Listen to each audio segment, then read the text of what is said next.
పరిశుద్ధుడైన దేవుడు వేగంగా రానయ్యున్నాడు. కనుక పరిశుద్ధత లేకుండా దేవునికి మనము ఇష్టలుగా ఉండలేం. పరిశుద్ధత అనేది చాలా ముఖ్యం. దేవునికి స్తోత్రం. Hallelujah. It's not a common dialogue. ఇదేదో మాటగా డైలాగ్ వేసేది కాదు. ఇది ఆ మాట వింటే భయం రావాలి, కరెక్ట్ ఆన్సర్ చెప్పడానికి ధైర్యం రావాలి, దేవుని సహాయం కోరుకోవాలి. దేవునికి స్తోత్రం. ఆది కాండము మనము ధ్యానిస్తున్నాము. 20వ అధ్యాయాన్ని లాస్ట్ సండే చెప్పాను. 21వ అధ్యాయము 13 వచనాలు మనము ధ్యానం చేసుకుందాం. 13 వచనాలు బైబిల్ అందరూ చూడండి. ఆది కాండము 21వ అధ్యాయము 13 వచనాలు. మొదటి మాట అందరూ చదువుదాం. యెహోవా తాను చెప్పిన ప్రకారము సారాను దర్శించెను. యెహోవా తానిచ్చిన మాట చొప్పున సారాను గూర్చి చేసెను. ఎట్లనగా దేవుడు అబ్రాహాంతో చెప్పిన నిర్ణయ కాలంలో సారా గర్భవతి అయి అతని ముసలితనమందు అతనికి కుమారుని కనెను. దేవుడి మాట దీవించుగాక. దేవుడు ప్రియులారా తాను చెప్పిన మాటను నెరవేర్చువాడు. దాన్నే దేవుడు మాట ఇస్తే దాన్ని ఏమన్నాము? వాగ్దానము అన్నాం. ఏమన్నాం చెప్పండి? వాగ్దానాలు బైబిల్లో ఎన్నో ఉన్నాయి. ఆయా కాలాల్లో ఆయా వ్యక్తులకు ఇచ్చిన వాగ్దానం మనకు వర్తిస్తుంది యేసుక్రీస్తు ద్వారా. అందుకనే మీకు ఎలాంటి పరిస్థితి ఏర్పడితే అలాంటి పరిస్థితి ఆల్రెడీ ఏర్పడి దాని నుంచి బయటకు వచ్చిన వాళ్ళు బైబిల్లో ఉంటారు. వాళ్ళ దగ్గరికి వెళ్ళాలి. అంటే వాళ్ళ దగ్గరికి కాదు, బైబిల్లో ఆ చాప్టర్ తీయాలి, చదవాలి. అక్కడ వాళ్ళకి దేవుడు ఏమని మాట ఇచ్చారు, ఎలా ఉండమని చెప్పారు, ఆ రెండు ఆలోచించాలి. మీరు కూడా ఇది నాకు కూడా వర్తిస్తుంది. యేసయ్య ద్వారా నేను కూడా ఇలా ఉండాలని, అక్కడ ఎలా ఉండమని చెప్పాడో అలా ఉండి అక్కడ జరిగిన వాగ్దానం మనం స్వతంత్రించుకోవాలి. దావీదు విషయంలో దేవుడు మాట ఇచ్చారు. మాట ఇచ్చిన దేవుడు మాట నెరవేర్చారు. అందుకని కీర్తనలో ఆ మాట మనకు కనిపిస్తుంది. ఒకసారి మీరు బైబిల్ చూడండి. 132వ కీర్తన 12వ చరణం. యెహోవా సత్య ప్రమాణము దావీదుతో చేశాను, ఆయన మాట తప్పనివాడు. దేవుడు ప్రియులరా మాట ఇస్తే ఆయన మాట తప్పరు. మనమేం చేయాలి? దేవుడు ఇచ్చిన మాట దేవుడు మన జీవితంలో నెరవేర్చే వరకు ఓపికతో విశ్వాసం కలిగిన వారై ప్రార్థన చేస్తూ దాని కొరకు ఎదురు చూడాలి.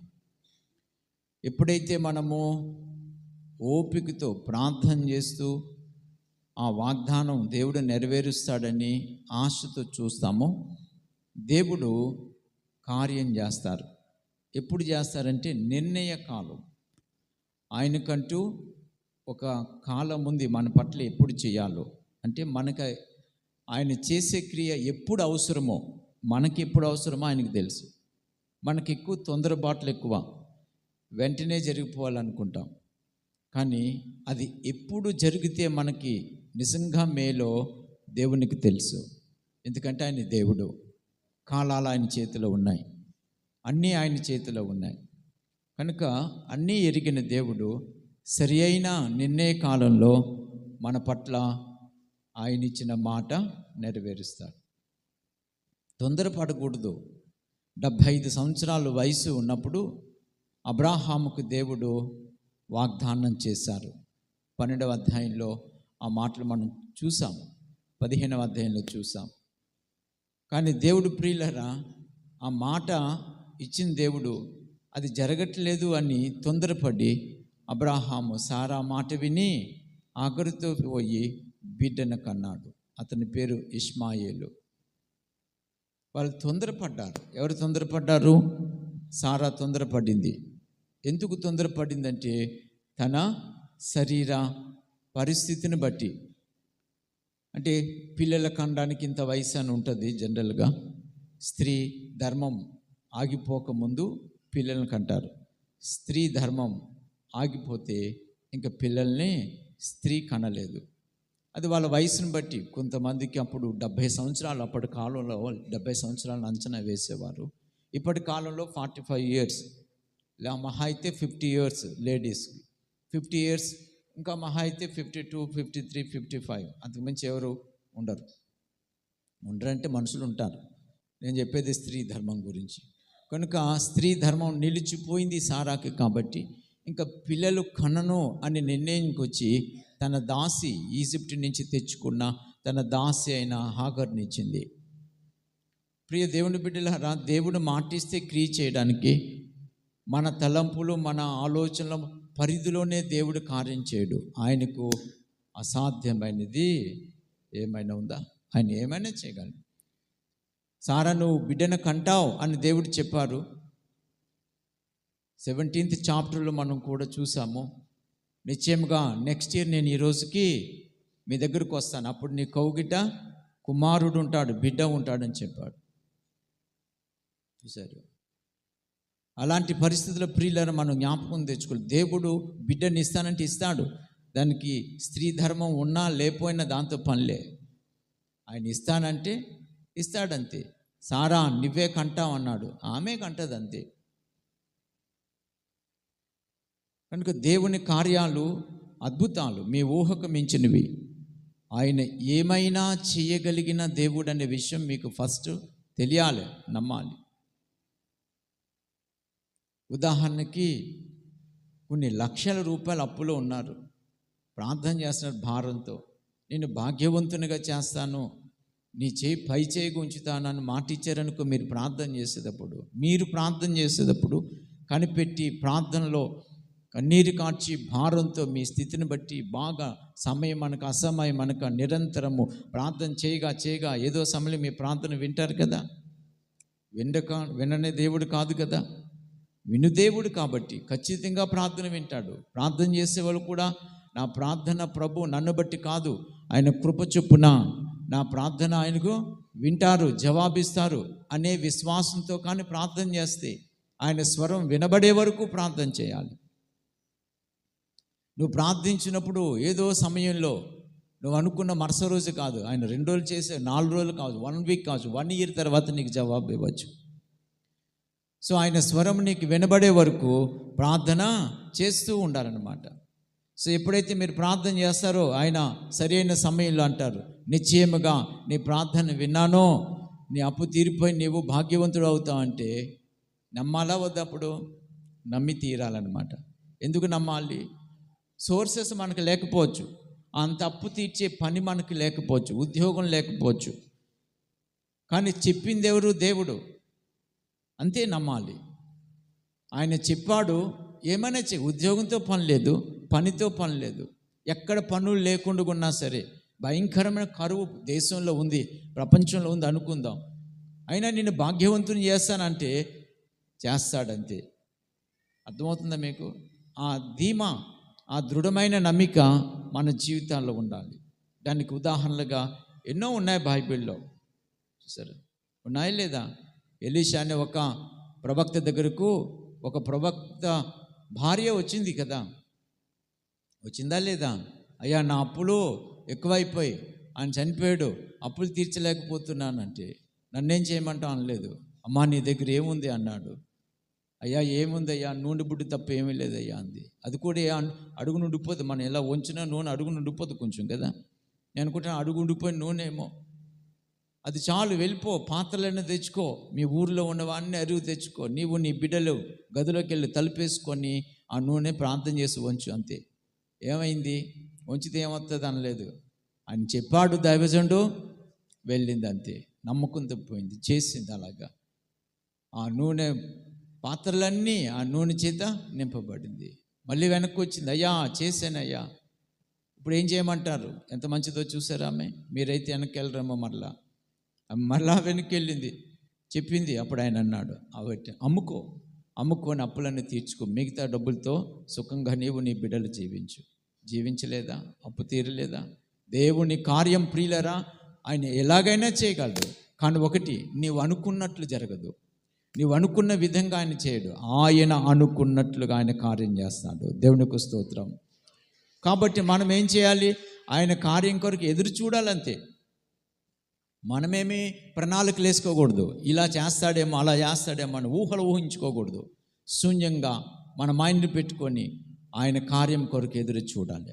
కనుక మాట ఇస్తే దేవుడు ప్రియులరా మాట నెరవేర్చువాడవు, మాట తప్పుటకు ఆయన నరుడు కాదు. కనుక వాగ్దానములు ప్రియులరా స్వతంత్రించుకోవడానికి మనము విశ్వాసంతో ఎదురు చూడాలి. సో 75 years యేసులో ప్రభు చెప్పారు. 25 years అలా వేచి ఉండవలసి వచ్చింది. 25 సంవత్సరాల తర్వాత దేవుడు ప్రియులరా అబ్రాహాము వలన సారా గర్భము ధరించడానికి కృప చూపారు. దేవునికి స్తోత్రం. కనుక యెహోవా తానిచ్చిన మాట చొప్పున సారాకు జరిగించాడు. చూశారు. సో దేవుడు ప్రియులరా ఎప్పుడైతే తన గర్భాన్ని తాకారో అబ్రాహాము వలన ఆమె గర్భం ధరించింది, బిడ్డను కన్నది. 3వ వచనం, అబ్రాహాము తనకు పుట్టినవాడు, తనకు సారా కనినవాడునైనా తన కుమారునికి ఇస్సాకును పేరు పెట్టెను. దేవునికి స్తోత్రం. గట్టిగా చెప్దామా? హల్లెలూయా, హల్లెలూయా. మనకి ఎప్పుడైతే బిడ్డను కన్నాడో వెంటనే ఏం చేశాడు? పేరు పెట్టాడు. ఏమని? ఇస్సాకు. దేవునికి స్తోత్రం. ఇస్సాకు అని ఎందుకు పేరు పెట్టాలి? లాస్ట్ టైం నేను చెప్పాను ఆల్రెడీ. దేవుడు అన్నాడు కదా, నీవు పుట్టిన బిడ్డకు ఇస్సాకు అని పేరు పెట్టాలని. అందుకని దేవుడు చెప్పిన పేరు అతడు జ్ఞాపకం తెచ్చుకొని ఇస్సాకును పేరు పెట్టాడనమాట. సో పేరు కూడా ప్రియులు కొంతమంది జీవితాల్లో మనం చూసినప్పుడు దేవుడే చెప్పాడు. పాత నిబంధనలో కొత్త నిబంధనలో కూడా దేవుడే ఆ పేరులో బయలుపరిచాడు. దేవునికి స్తుతి కలుగును గాక. సో ఈవెన్ ఇస్మాయిల్ కూడా పేరు దేవుడే, ఇస్మాయిల్ని పేరు పెడతావు అని చెప్పారా లేదా? మనం 16వ అధ్యాయంలో దాన్ని చూసాం. ఇస్మాయిల్కు కూడా పేరు దేవుడే పెట్టాడు. దేవునికి స్తుతి కలుగును గాక. కొంచెం గట్టిగా చెప్దామా? హల్లెలూయా, హల్లెలూయా. కనుక దేవుడు పేర్లు కూడా తెలియచేస్తాడన్న మాట జ్ఞాపకం తెచ్చుకోవాలి. సో 17వ అధ్యాయంలో దేవుడు ప్రత్యక్షమై మాట్లాడినప్పుడు వాళ్ళిద్దరు నవ్వుకున్నారు కదా. ఎవరు? గుర్తు తెచ్చుకోండి. నేను చెప్పాను కదా ఆల్రెడీ. అబ్రహాము నవ్వాడు, సారా నవ్వుకుంది. ఎందుకు? అరే వయసు అయిపోయింది, 99 సంవత్సరాలు మా ఆయనకు వచ్చేసాయి, నాకైతే 89 సంవత్సరాలు వచ్చేసాయి, ముసలోడు ఎలా కంటాడు, ముసలిదాన్ని ఎలా కంటాడు అని చెప్పేసి దేవుడు మాట్లాడుతుంటే నవ్వుకున్నారు.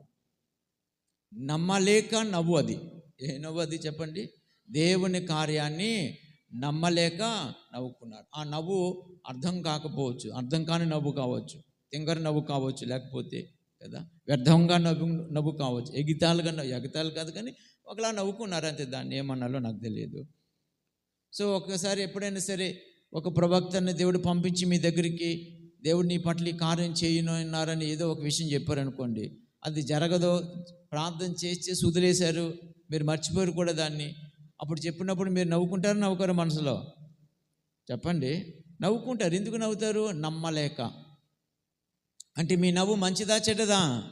చెడ్డ నవ్వు అన్నమాట. అందులో మంచితనం లేదు, అంటే విశ్వాసం లేదు, నమ్మకం లేదు, దేవుని మీద గౌరవం లేదు, దేవుడు చేయగలడు అనే దేవుని మీదున్న మంచి ఉద్దేశం మీకు లేదు. చెప్పింది దేవుడు చేయగలడనే దేవుని మీద మీకు సదాభిప్రాయం ఉంటే నవ్వరన్నమాట. చెప్పేదెవరో దేవుడు కదా, ఆయన ఎవరో మీకు అర్థమైతే, ఆయన ఎంత శక్తిమంతుడో మీకు తెలిస్తే ఎన్నడూ నవ్వరన్నమాట. పిచ్చి నవ్వులు నవ్వరు. నవ్వుతారు మళ్ళీ. ఎలాగా? ప్రభువా నా పట్ల ఈ కార్యం చేయడానికి నువ్వు ఇష్టపడ్డావా? మీ అప్పు ఎవరో వచ్చేసారు, నేను నీ అప్పులన్నీ చెక్కి తెచ్చి నీ అప్పులన్నీ నేను తీర్చేస్తానంటే అప్పుడు మీరేం చేస్తారు? నవ్వుతారు. అప్పుడు నవ్వుతారు. ఎలాగా? ఆనందంగా. ఆ నవ్వు వేరు. అది నేను చెప్పేదన్నమాట.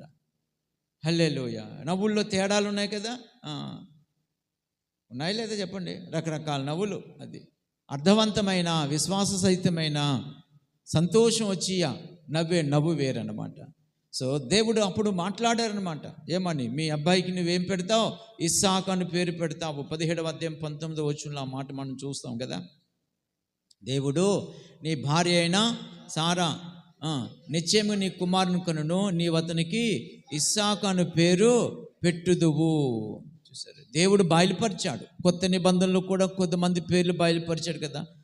ఎలిజబెత్ అమ్మందా, ఎవరు, జకరియా ఎలిజబెత్లు లూకాసు 1వ అధ్యాయంలో దేవుడు అక్కడ కూడా పేరు చెప్పారా లేదా, ఏమని, యోహాను. పెళ్ళయ్యే వాళ్ళు, పిల్లల కనన వాళ్ళు జ్ఞాపకం తెచ్చుకోండి.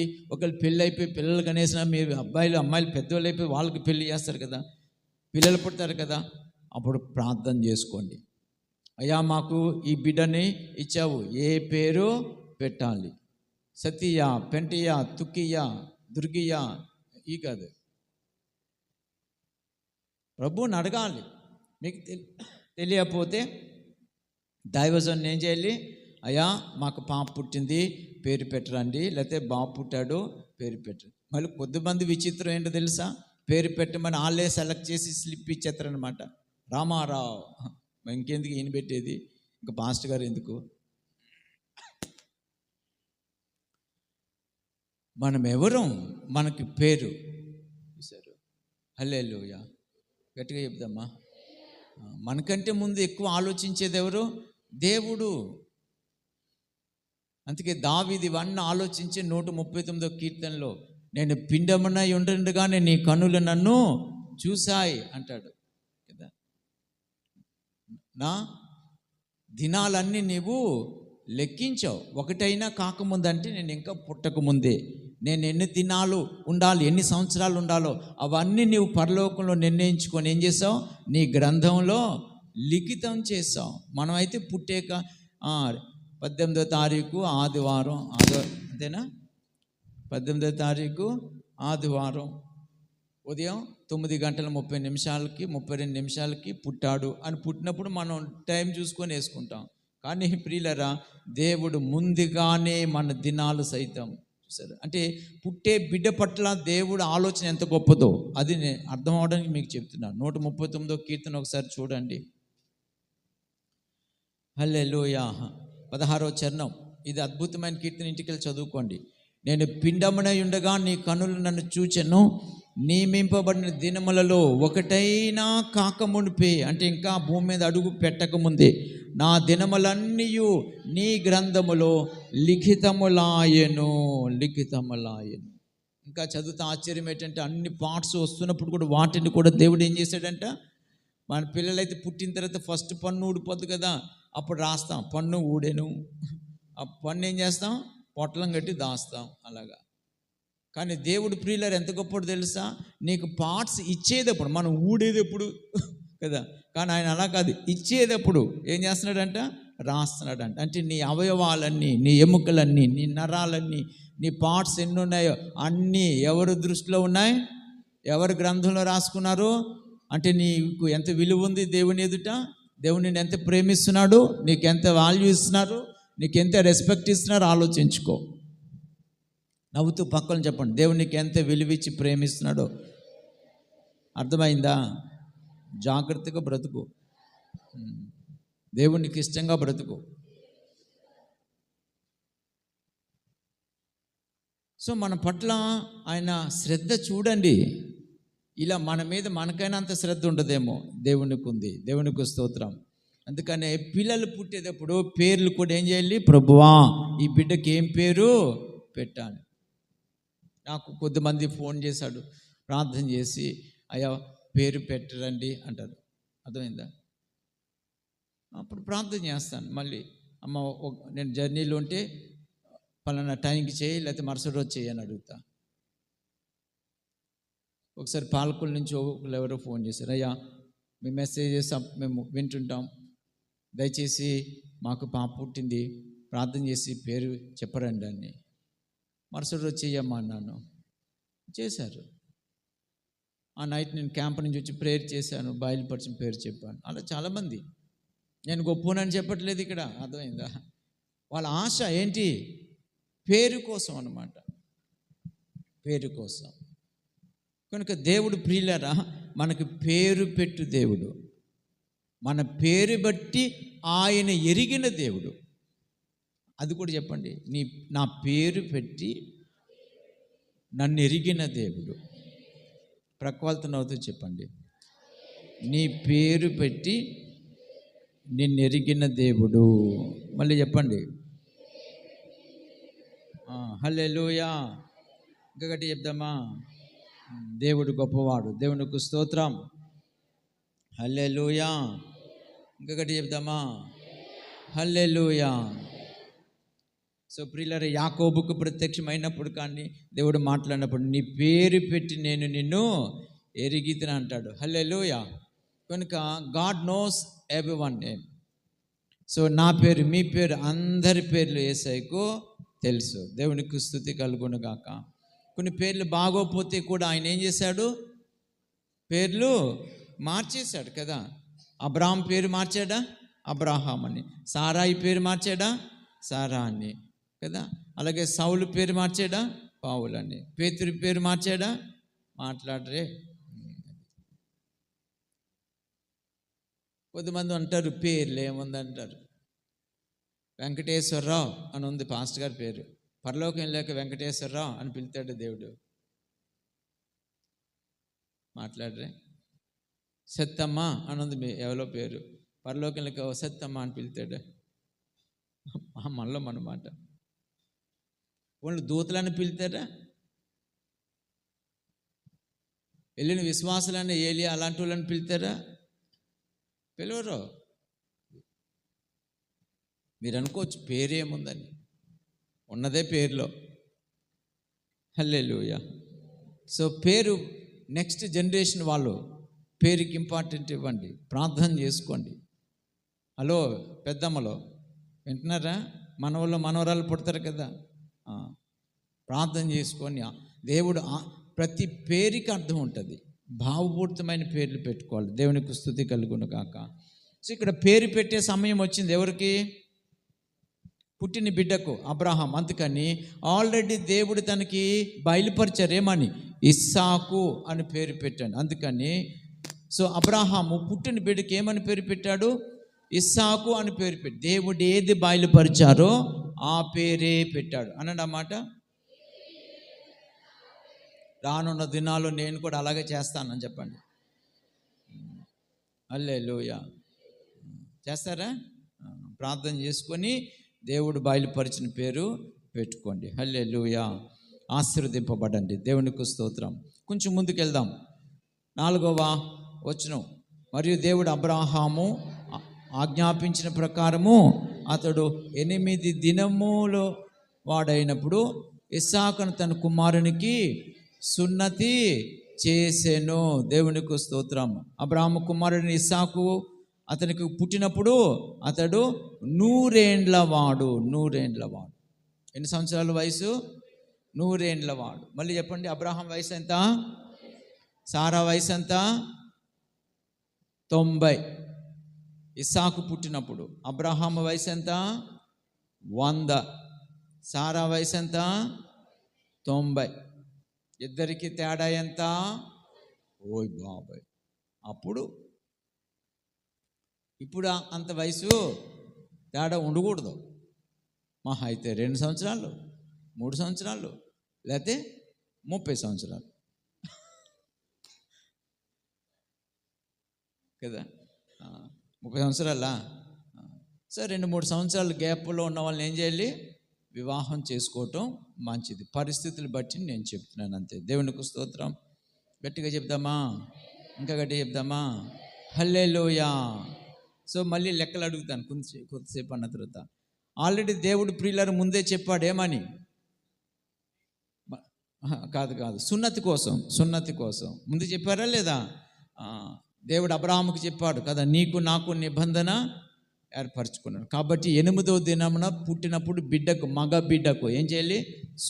సున్నతి చేయకపోతే ఆ బిడ్డ కొట్టివేయబడతాడు. ఇది నిత్య నిబంధన. మీరు నాకు ప్రజలై ఉండాలని, మీరు నా ప్రజలని అనిపించడానికి, మీకు నాకున్న నిబంధన స్థిరపడడానికి మీ ఇంట పుట్టే ప్రతి మగవాడు దాసి అయినా వెలుబెట్టి కొనబడిన వ్యక్తులైనా సరే అందరూ సున్నతి చేసుకోవాల్సిందే.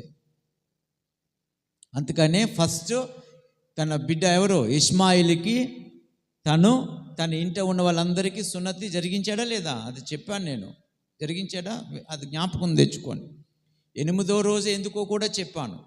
బ్లీడింగ్ కంట్రోల్ అవ్వడానికి ఇంచుమించు 8 days పడుతుంది. విటమిన్ K అనేది రిలీజ్ అవ్వాలి ఎక్కువగా. సో అంటే దేవుడు ఎంత ఆలోచిస్తున్నాడో చూశారు. దేవుడు అనంత జ్ఞాని. ఎందుకు మన పార్ట్స్ ఇచ్చింది ఎవరు? ఆయనే. కాబట్టి అవయవాల గురించి ఆయనకు తెలిసా తెలీదా? మన ఎముకలు సైతము ఆయన లెక్క పెట్టి ఉన్నాడు. ఇచ్చిందా ఆయన? అందులో కాల్షియం అంది ఏముంది ఆయన తెలియదా? అది అన్నీ తెలుసు ఆయన. ప్రైజ్ ది లార్డ్, హల్లెలూయా. కనుక మెడికల్గా కూడా దేవుడు ఏం చేశాడు? అన్నీ ఆలోచించి 8th day చేయమన్నాడు. దేవునికి స్తోత్రం. కొంచెం గట్టిగా చెప్పండి, హల్లెలూయా, హల్లెలూయా. ఇదన్నమాట. సో దేవుడు ఆల్రెడీ చెప్పారు కాబట్టి కరెక్ట్గా 8th day వచ్చేసరికి ఇస్సాకు కూడా సున్నతి చేశాడు. తర్వాత చూడండి 6-7 వచనాలు. అప్పుడు సారా అంటే దేవుడు నాకు నవ్వు కలుగు చేశాను, వినివారెల్లా నా విషయమై నవ్వుదురు అనెను. మరియు సారా పిల్లలకు స్తన్యమిచ్చునని ఎవరు అబ్రాహాముతో చెప్పును? నేను అతన్ని ముసలితనమందు కుమారుని కంటును కదా అనెను. ఆ 2 వచనం మళ్ళీ ఆలోచిందాం. ఇక్కడ నవ్వు వేరు. నా గురించి విన్నప్పుడు అందరూ ఏం చేస్తారు? నవ్వుతారంటే పక్క ముసలిదే కన్నదే అనే ఎగతాళి కాదు, ఆనందిస్తారని అర్థం. దేవుడు ఆమె పట్ల గొప్ప కార్యము చేశాడు. అసాధ్యమైన పరిస్థితి. దేవుడు వాళ్ళకు మాట ఇచ్చాడట. 75 సంవత్సరాల వయసులో నా మాట ప్రకారం రండి నేను దీవిస్తానన్నాడట. మరలా కనిపించాడు, మరలా చెప్పాడంట నెక్స్ట్ ఇయర్ నువ్వు బిడ్డను కంటావని. ఎంత గొప్ప దేవుడు అంటారనరా? అంటే దేవుని కార్యమును బట్టి ఆనందించుట, ఇది ఇక్కడ నవ్వు. ఆమె కూడా ఆనందించింది. ఎవరో? సారా ఆనందించింది. ఎందుకంటే నాకున్న గొడ్రాలితనము శాపం ఏమైంది? క్షణంలో కొట్టివేయబడింది. చప్పట్లు కొడదామా? గొడ్రాలితనము శాపము కొట్టివేయబడుతుంది. దేవుని పిల్లలకు ఈ శాపం అనేది ఉండడానికి వీల్లేదు. మీ అవయవాలు సరిగా లేకపోయినా, బిడ్డల కనే పరిస్థితి మీ బాడీలో లేకపోయినా ప్రార్థిస్తే చాలు, దేవుడు మీ పార్ట్స్ అన్నీ సెట్ చేసి బిడ్డలు కనేలాగా చేయగలడు. ఆయనకి సాధ్యం. కొంచెం లోతుగా మీరు ఈ విషయాలు ఆలోచిస్తేనే అర్థమవుతుంది. అర్థమైందా? ఆలోచించకపోతే అర్థం కాదు. ఇన్ని భావాలతో కలిపి రాసిన మాట అన్నీ విడివిడిగా అన్నీ రాయరు ఇందులో. మనం అర్థం చేసుకోవాలన్నమాట. అందుకే జ్ఞానం ఇచ్చాడు దేవుడు. దేవుని వాక్యం ఇచ్చి దాన్ని విశ్లేషించడానికి జ్ఞానం ఇచ్చాడు. దేవునికి స్తోత్రం, హల్లెలూయా. అమ్మా నా వైపు హల్లెలూయా, నా వైపు చూడాలి, మనసు ఇక్కడ పెట్టి వినాలి వాక్యం. దేవునికి స్తోత్రం. ఇప్పుడు దేవుని కార్యము ఎప్పుడైతే జరిగిందో ఏమొచ్చింది వాళ్ళకి? ఆనందం. చూసారు, దేవుడు మిమ్మల్ని ఆనందింప చేయడానికి ఇష్టపడుతున్నాడు. ఆశ్చర్యమైన కార్యాలు మీ జీవితంలో జరిగించి మిమ్మల్ని సంతోషింపచేసే దేవుడు. మీ దుఃఖము నాట్యంగా మార్చే దేవుడు. మీరు కృంగిపోతే అద్భుతం చేసే లేవనెత్తే దేవుడు. మీరు సంతోషంగా ఉండడానికి ఏది అవసరమో, ఏ కార్యం మీ జీవితానికి, ఏ కార్యం మీ కుటుంబానికి అవసరమో ఆ కార్యములు జరిగించి మీకు సంతోషం ఇచ్చే దేవుడు. ఎందుకంటే ఆయన మీకు తండ్రి. ఆమేన్. పరలోకంలో మీ తండ్రి, ఈ భూమి మీద ఆయనకి పిల్లలు కాబట్టి మీరు ఏడ్చుచూ ఉండటం ఆయనకి ఇష్టం లేదు. మీరు ఆయన బట్టి సంతోషించే వారికి ఉండటం ఆయనకి ఇష్టం. దేవునికి స్తోత్రం. అందుకే దేవుని బట్టి ఏం చేయాలి? ఆనందించాలి. వాక్యం 37వ కీర్తన 4వ చరణం ఏం చెప్తుంది? అదే చెప్తుంది కదా, యెహోవాను బట్టి ఆనందించుడి, మీ హృదయ వాంఛలు తీర్చబడతాయి. నాకేంట్రా, దేవుడు ఉన్నాడు, ఆయన నాకు తండ్రి. నేను ఎందుకు బెంగ పెట్టుకోవాలి? ఎందుకు దిగులుగా ఉండాలి? ఎందుకు ఏడాలి? ఎందుకు కురింగిపోవాలి? ఈ పరిస్థితుల్లో వాతావరణము అన్నీ ఏమైనా నాకు అవసరంలే, వాటిని పట్టించుకొని. ఎందుకంటే నా ప్రభువు నా దుఃఖాన్ని పోగొట్టు సంతోషింపు చేయడానికి ఆయన ఏమైనా చేయగలగడు. ఈ దృఢమైన నమ్మిక మనకు ఉండాలి. ఈ భావాలు మనలో ఉండాలి. ఈ ఆలోచన మనలో ఉండాలి. వాళ్ళే ఆనందించగలరు, వాళ్ళే సంతోషించగలరు. దేవునికి స్తోత్రం. పరిస్థితులను చూచేవారు ప్రియులరా ఆనందించలేరు. పరిస్థితులను చూచేవారు బెంగ పెట్టుకుంటారు, ఉన్న విశ్వాసం పోతుంది. కనుక పరిస్థితులను పట్టించుకోకుండా దేవుణ్ణి చూచేవారు, దేవుని బట్టి ఆయన శక్తి సామర్థ్యాలు కొంచెమని అర్థం చేసుకుంటే ప్రియులరా, ఆయన మీద నమ్మికుంటే వారు ఎలాంటి పరిస్థితులైనా సరే ఆనందించి వారు ఉంటారు. అందుకే పౌలు ఏమన్నాడు? ప్రభువునందు ఆనందించుడి. చెప్పండి, ఏమన్నాడు? ప్రభువునందు ఆనందించుడి. ఒకసారి అమ్మ వచనం చదువుదామా. అపోస్తులుడైన పౌలు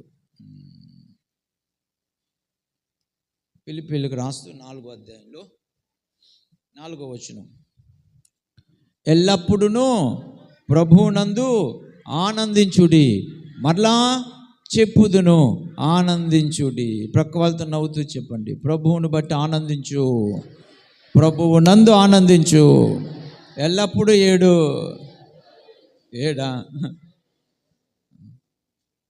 నవ్వుతూ మళ్ళీ చెప్పండి, ఎల్లప్పుడూ ప్రభువు నందు. మీ ముఖం ఎలా ఉండాలమ్మా? మాడిపోయినట్లా ఉండకూడదు కదా. కొంతమంది ముఖాలు ఎప్పుడు ఎలా ఉంటాయి? మాడిపోయినట్లాగా, దాక ముఖంలాగా. వాళ్ళ ముఖంలో ఏముండదు? నవ్వే ఉండదు. సో దేవుని పిల్లలు ప్రియులరా ఏం చేయాలి? ఆనందించాలి. దేవునికి స్తోత్రం, హల్లెలూయా. అందుకే కదా ఫాదర్ గారు పాడుకున్నారు, ఏమని? ఎప్పుడు ఆనందం నా యేసు ఇచ్చునే, ఎప్పుడు ఆనందం నా యేసు ఇచ్చునే, స్తుతించుచు ఉండేదం. అందరూ స్తుతించుచు ఉండేదం. హల్లెలూయా ఆనందమే, హల్లెలూయా ఆనందమే. నవ్వాలి, హల్లెలూయా ఆనందమే, హల్లెలూయా ఆనందమే. ఉన్నతుని చాటున సర్వశక్తిని నీడలో ఎప్పుడు ఉండేదని. ఎక్కడ? ఉన్నతుని చాటున సర్వశక్తి నీడలో ఎప్పుడు ఉండేదని. దేవుని చూచి ఆశ్రయ కోటని తెలిపేదా ఎప్పుడు, దేవుని చూచి ఆశ్రయ కోటని తెలిపేదా ఎప్పుడు. హల్లెలూయా ఆనందమే, హల్లెలూయా ఆనందమే, హల్లెలూయా ఆనందమే, హల్లెలూయా ఆనందమే. జాయ్ఫుల్ లైఫ్ మనకు ఉండాలి. దేవునికి స్తోత్రం. మీ ప్రభు ఎవరో మీకు అర్థమైతే, ఆయన మీలో ఉన్నారనే విషయం మీకు అర్థమైతే, దేన్ని పట్టించుకోకుండా ఎలా ఉంటారు? హ్యాపీగా ఉంటారు, రిలాక్స్ఫుల్గా ఉంటారు, పీస్ఫుల్గా ఉంటారు. అది నిజమైన దేవుని పిల్లలు వాళ్ళే. హల్లెలూయా. కనుక ఏమంటుంది? నాకు నవ్వు ఇచ్చాడు కదా, అంటే నా బాధ తొలగిపోయింది. నన్ను చూచిన వాళ్ళు సైతం ఏం చేస్తారు? ఆనందిస్తారు. ఎందుకు? గొప్ప కార్యము దేవుడు. కనీసం కొద్దిమంది అయినా మిమ్మల్ని చూసి నవ్వుతారా? దేవుడు మీకు మేలు చేస్తే. ఏడ్చేవాళ్ళు ఎక్కడెక్కడ ఉంటారు, ఏడ్చేవాళ్ళు ఏడుస్తారు అనుకోండి, కొందరైనా నవ్వుతారా నవ్వరా? ఎంత గొప్ప దేవుడు అమ్మా, దేవుడు మీ పట్ల కార్యం చేశాడమ్మా అంటారనరా?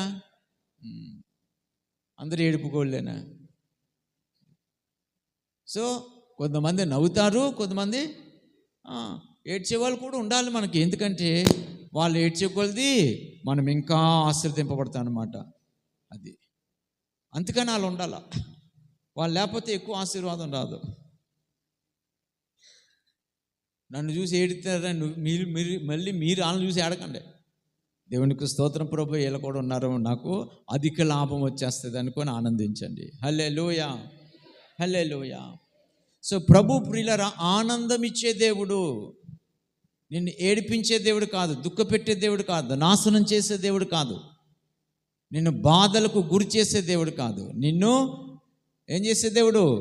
బాధల్లో నెమ్మదిచ్చే దేవుడు, కష్టంలో తోడుగున్న దేవుడు, ఆపత్కాలంలో సహాయకుడుగున్న దేవుడు, బలము లేనప్పుడు బలమిచ్చు దేవుడు, నిరాశ్రయంగా ఉన్నప్పుడు ఆశ్రయం కల్పించే దేవుడు, దిక్కు లేనప్పుడు దిక్కు చూపించే దేవుడు, నడవలేనప్పుడు నడుచు శక్తి ఇచ్చే దేవుడు, లేవలేనప్పుడు లేవనెత్తు దేవుడు. దేవునికి స్తోత్రం. అది ఆయన ఏమైనా కార్యంలో నీ పట్ల చేయు దేవుడు.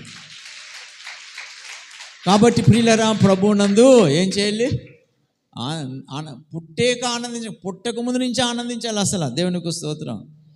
హల్లెలూయా. నేను కంటానంట అనుకుంటూ తిరగాలి. అసలు ఈవిడ పుట్టేక నవ్వుతుంది. పుట్టక ముందు ఏం చేయాలి? పుట్టేక నవ్వటం మంచిదా, పుట్టక ముందే నవ్వటం మంచిదా? పాపం సారాం దగ్గరికి వెళ్ళి చెప్పండి అలాగా. హల్లెలూయా. చూసారు, ఆయన చేయబోయే కార్యాన్ని బట్టి తలంచుకుంటే ఏం చేయాలి? సంతోషించాలి, ఆనందించాలి. ఎందుకంటే ప్రభువు మన కొరకు గొప్ప కార్యములు చేయనన్నాడు. అందుకే వాక్యం సూటిగా చెప్తుంది, దేన్ని గూర్చి చింతించకు. ప్రక్క వాళ్ళతో చెప్పండి,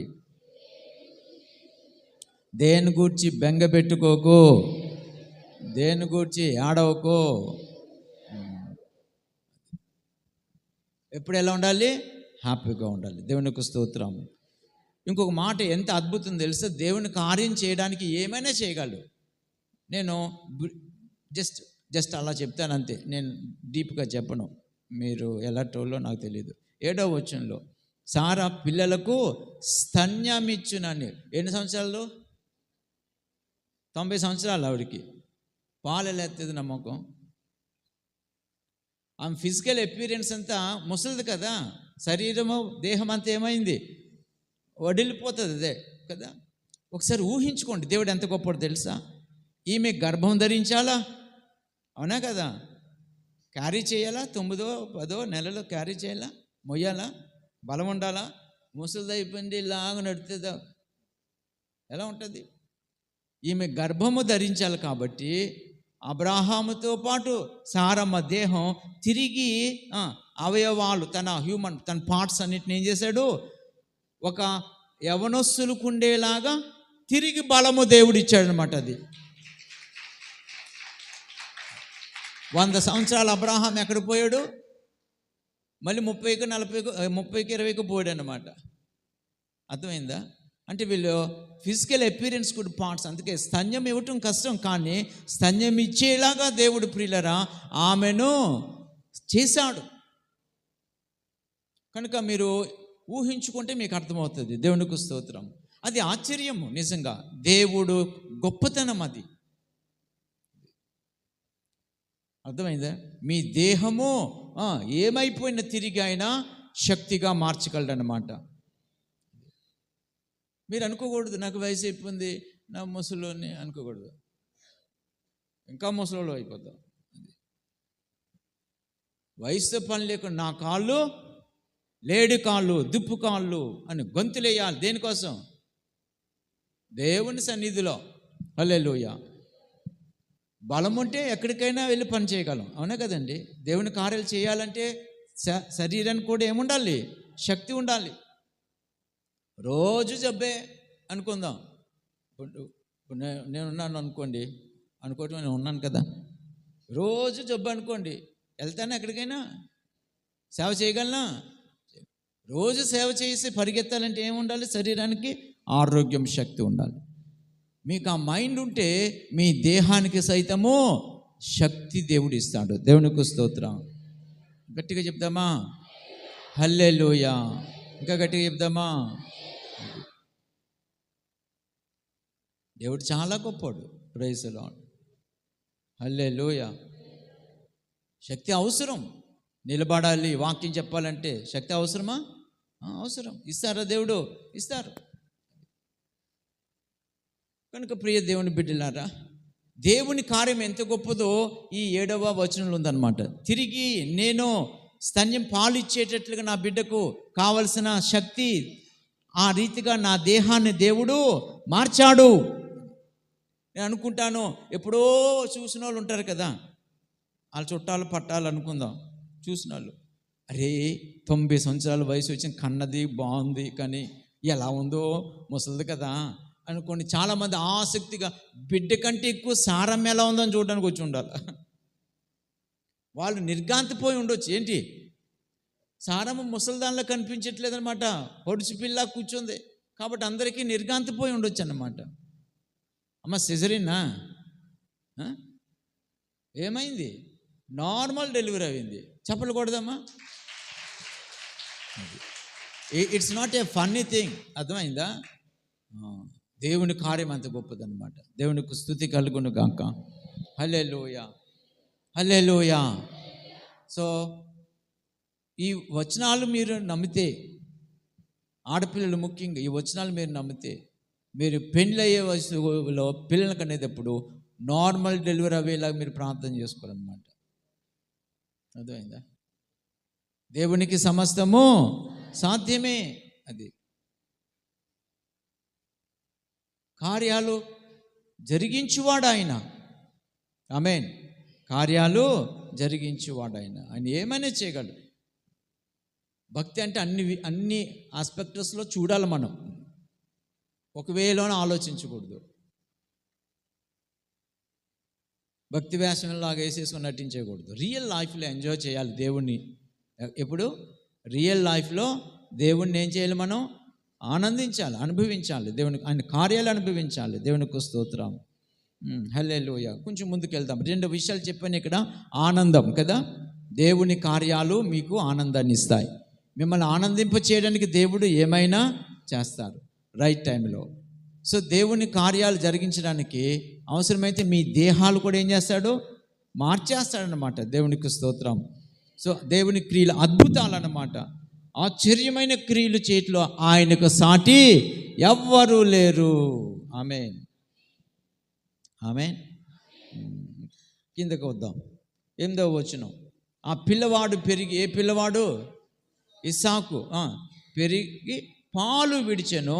ఇస్సాకు పాలు విడిచిన దినమందు అబ్రహాము గొప్ప విందు చేసెను. అప్పుడు అబ్రాహ్మణకు ఐగుప్తీయురాలైన హాగరు కనిన కుమారుడు పరిహసించుట సారా చూచింది. అక్కడికి ఆపుదాం. సో ఇస్సాకు పెద్ద పార్టీ చేశాడంట. చాలా పెద్ద విందు ఏర్పాటు చేశాడు, ఫంక్షన్ ఏర్పాటు చేశాడు. ఎప్పుడు?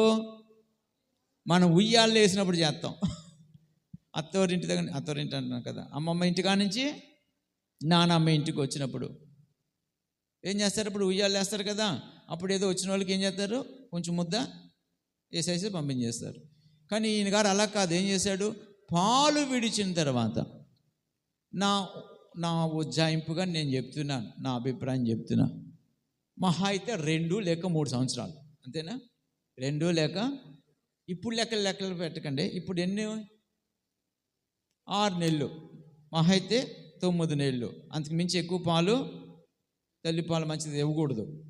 అప్పుడు అప్రాక్సిమేట్గా 2-3 ఇయర్స్, 3 అనుకుందాం, 2 లేక 3 అనుకుందాం. సో 3 సంవత్సరాల వయసు వచ్చింది, పాలు విడిచిపెట్టాడు పూర్తిగా. సమూయేలు కూడా అంతే కదా. మొదటి సమూయేలు గ్రంథం 1 అధ్యాయం. పాలు విడిచిన తర్వాత అన్న ఏం చేసింది? బిడ్డను తీసుకొచ్చి దేవుని మందిరం వదిలేసింది. అంటే 6 నెలలా? కనీసం 3 ఇయర్స్ అనమాట. అందుకే దాన్ని బట్టి నేను చెప్తున్నాను. 3 ఇయర్స్ వరకు పాలు ఇచ్చింది. ఇంకా పాలు తాగే పని లేదు, ఇంకా పాలు లేకుండా వాడు బ్రతకగలడు. ఆ స్టేజ్ వచ్చినప్పుడు చర్చిలు వదిలేసింది అనమాట. అందుకే 3 ఇయర్స్ అప్రాక్సిమేట్గా థింక్ చేద్దాం. ఇప్పుడు ఇస్సాకు కూడా అంతే.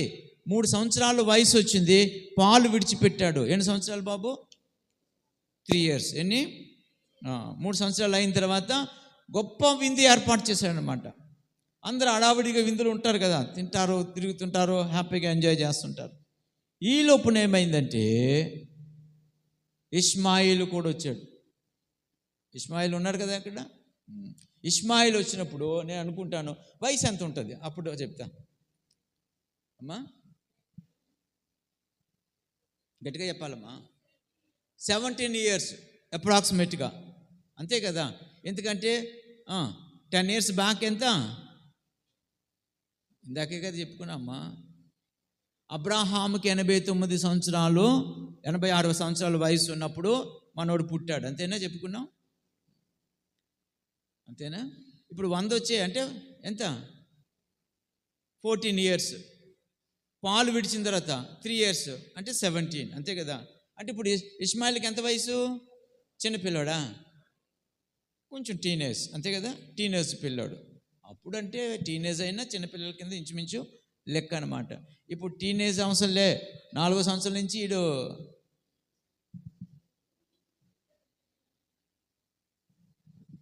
అది కనుక ఇప్పుడు లెక్కలు కట్టకండి. అప్పుడు వాళ్ళు టీనేజ్ అయినా ఇన్నోసెంట్ అనమాట. కానీ చూడండి వాడు నేచర్ ఎంత ఎలాంటిదో. వాడు కూడా సూట్ వేసుకున్నాడు, ఏం వేసుకున్నాడు మనకు తెలియదు, వేసుకొని చేతులు కట్టుకొని వేసుకొని తిరుగుతున్నాడు అన్నమాట. ఇలాగా స్టైల్గా వచ్చాడు. పార్టీ అందరూ వేస్తుంటే అవుతున్నాడు. అక్కడ ఉన్నాడు ఎవరో ఇస్సాకు దగ్గరికి వచ్చాడు. నిన్ను బట్టి ఇంత పార్టీయా అని చెప్పి ఏం చేస్తున్నాడు? ఇప్పుడు పుట్టావా? ముందు నేను పుట్టాను, ఇప్పుడు పుట్టావా అన్నట్టుగా ఏం చేశాడు? హేళనగా నవ్వాడంటే ఏం చేశాడు? గట్టిగా చెప్పాలా? వాడు తమ్ముడు అవుతాడు కదా వాస్తవానికి. కానీ ఏం చేశాడు? వ్యంగ్యంగా, ఎగతాళిగా, మోసలోడయిన తర్వాత అబ్రాహాముకు నువ్వు పుట్టావు, మీ అమ్మ మోసలు, మా అమ్మ పొడుచుది. ఎన్నెన్ను ఉంటాడో నాకు తెలియదు. కానీ భయంకరంగా అతడు ఏం చేశాడు? గేలి చేశాడు అన్నమాట. ఇది ఎవరు చూశారు? సారాజు. ఎంతైనా వస్తుందా రాదా స్వార్థం? స్వార్థంలో కోపం వస్తుంది. స్వార్థంలో కోపం వచ్చినప్పుడు ఎరా నా బిడ్డను అంటావా అని కొట్టేలేదు, సంతోషం కదా. స్వార్థంతో కోపం వచ్చి ఆ కోపంలో ఏమైనా నేస్తారు. అంతేకాని ఆ కోపంలో ప్రియులరా వెంటనే అంది, ఈ దాసిని దాసి కొడుకుని తగిలేయి అంది. మన భాషలో ఏముంది? తగిలేయి.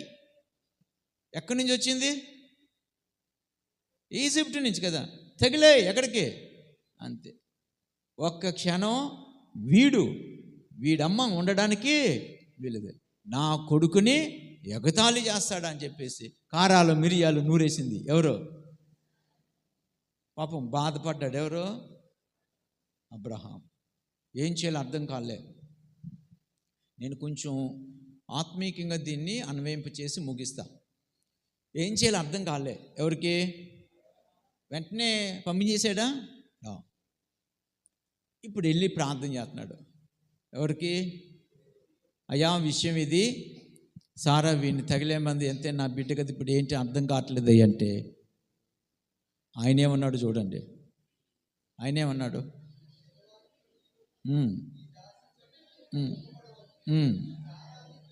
సారా నీతో చెప్పు ప్రతి విషయంలో ఆమె మాట ఏం చేస్తాడు పాపం. అంటే ఇప్పుడు ఏం చెప్పింది అది చెయ్యి అంటున్నాడు అనమాట. ఇక్కడ కూడా మీరు వాక్యాన్ని తప్పుగా అర్థం చేసుకోకండి. దేవుడు అప్పుడే చెప్పాడు భార్య మాట భర్త వినాలని, కాబట్టి నా మాట నువ్వు వినాలి అనకండి. అక్కడ అది కాదు, అక్కడ సెన్స్. హల్లెలూయా. ఫస్ట్ ఏమైంది? మళ్ళీ ఫ్లాష్ బ్యాక్కి వెళ్ళాలి. ఫస్ట్ ఏమైంది? ఎవరి మాట విన్నాడు ఇస్మాయిల్ని కనడానికి? అర్థమైందా? అప్పుడు విన్నావుగా మనోడు వెళ్ళిపోయాడు. మీరు వెళ్ళలేదు కానీ మనోడు వెళ్ళిపోయి ఫ్లాష్ బ్యాక్కి వెళ్ళి మనోడు బుర్ర గిర్రమంది అనమాట. రియలైజ్ అవుతున్నాడు అనమాట. ఇంకా అంతే కదా మరి. దేవుడు చాలా జ్ఞానంగా మాట్లాడతాడు. తర్వాత చూస్తామా, యాకోబు కూడా దీవిస్తాను కానీ నీ పేరేంటి అన్నాడు. పేరు తెలియదా? దేవుడి పేరు తెలియదా? అప్పుడు మనోడు ఎక్కడికి పోయాడు? కొన్ని సంవత్సరాల క్రితం, 20 సంవత్సరాల క్రితం వాళ్ళ నాన్నని ఇలాగే ఏమన్నాడో అక్కడికి వెళ్ళిపోయాడు. 20 years బ్యాక్ వెళ్ళాడు అనమాట.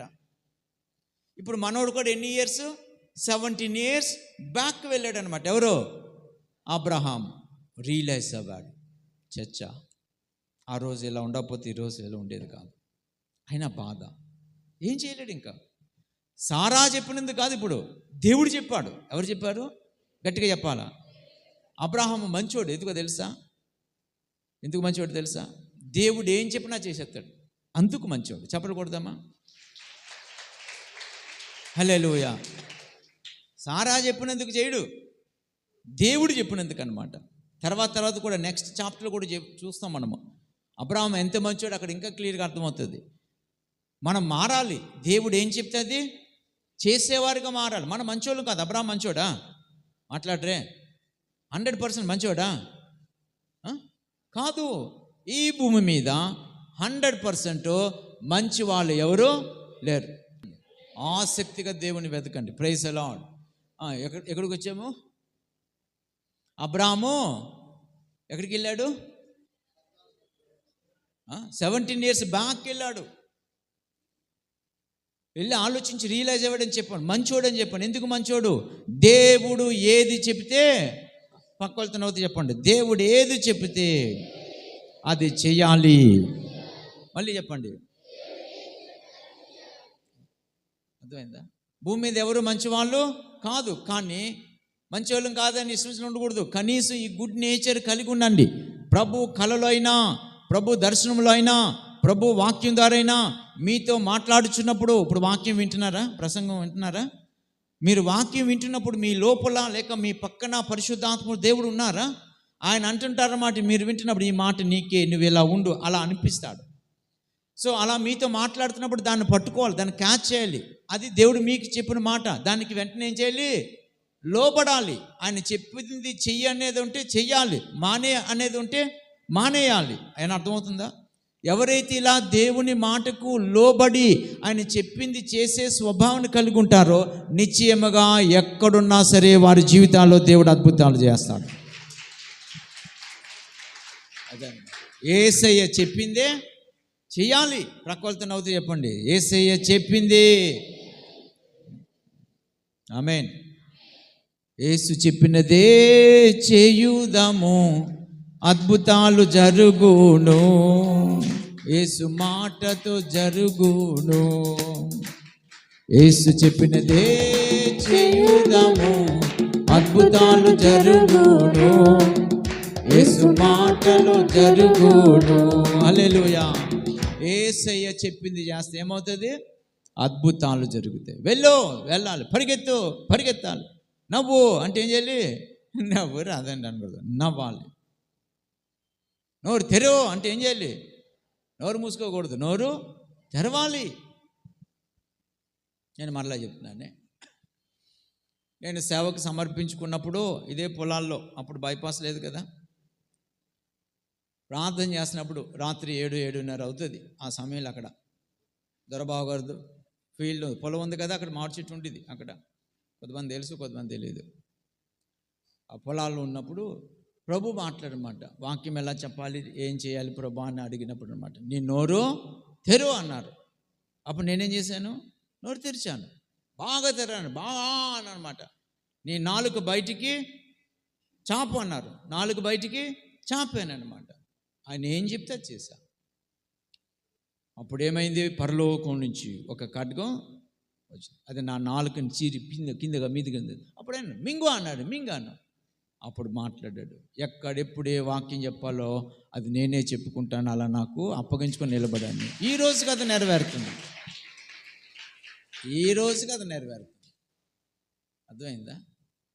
వాక్యం ప్రిపేర్ అవి లేకపోతే తప్పేం కాదు, ప్రిపరేషన్ అనేది మంచిది. కానీ వాక్యం చెప్పడానికి ప్రిపేర్ అవి వచ్చి వాక్యం చెప్పేది కాదు నాది. బైబిల్ నా కోసం చదువుకుంటా, అందుకే ఒక్కోసారి గుర్తుండక అక్కడక్కడ తిరుగుతుంటాం కదా, చూస్తుంటాం. అలా వెళ్ళిపోద్ది వాక్యం, అంతే. దేవునికి స్తోత్రం. అదొక గిఫ్ట్. హల్లెలూయా. గట్టిగా చెప్తాం, హల్లెలూయా. అంటే ఇక్కడ నేను చెప్పింది, ఆయన ఏం చెప్తే చేయాలి. పరిగెత్తి అంటే ఏం చేయాలి? నడకూడదు, పరిగెత్తాలి. ఏడు అంటే ఏం చేయాలి? ఏడవాలి. అలా మారాలి మీరు యేసు నామములో. మీరు ఎప్పుడైతే అలా మారిపోతారో ఖచ్చితంగా ప్రతిరోజు అద్భుతం మీరు చూస్తారనమాట. ప్రభు అద్భుతాలు చేయి చేస్తాడులే ఆయన చెప్పింది నువ్వు చేయకుండా ఏం చేస్తాడు? ఆయన చెప్పింది చేస్తేనే అద్భుతం. నీ ఈగో చంపుకోవాలి. ఇప్పుడు వెనకాల కూర్చున్న వాళ్ళు ఎవరైనా ఉన్నారనుకోండి, పిల్లలు, బాబు ఎవరొస్తారు, ఎవరన్నా పెళ్ళి కాని వాళ్ళు ముందుకు రండి అన్నానికి ఏం చేయాలి? వాళ్ళు రానండి ఎక్కడ ఉంటానంటే కుదరదు. డిసొబీడియన్స్ అనమాట. అది ఏం చెప్తే అది పక్క వాళ్ళది చెప్పండి. మళ్ళీ అప్పుడే ఆశీర్వాదం, అప్పుడే అద్భుతాలు. ఇప్పుడు ఎవరు చెప్పారు? దేవుడు చెప్పాడు. ఎవరికి? ఏమని? మీ ఆవిడ చెప్పిందిగా అప్పుడు, నాకు ఇప్పుడు కూడా విను, పంపించేమందా? తగిలే. బాధే పాపం, అయినా సరే బాధే అయినా సరే ఏం చేయలేక దేవుడు చెప్పాడు కాబట్టి లోబడి ఏం చేశాడు?